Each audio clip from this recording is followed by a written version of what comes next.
Sé que pedirte me perdones es complicado para ti. Te fallé y quizá no vuelvas a tener confianza en mí, pero con todo mi amor te pido perdón. Quisiera remediarlo todo con algún te amo, pero no será. ¿Será que mi culpabilidad y mis malos tratos también se cansaron de hacerme creer que tenía razón? Cuando te partíamos el corazón, ¿cómo remediar esta situación?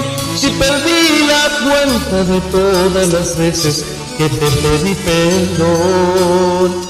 Y ahora quiero cambiar, pero el sol se ha metido. Solo quedan segundos, unos cuantos segundos, para convencerte que cualquiera se equivoca. Y solamente te pido no me cierres la boca y me des un segundo.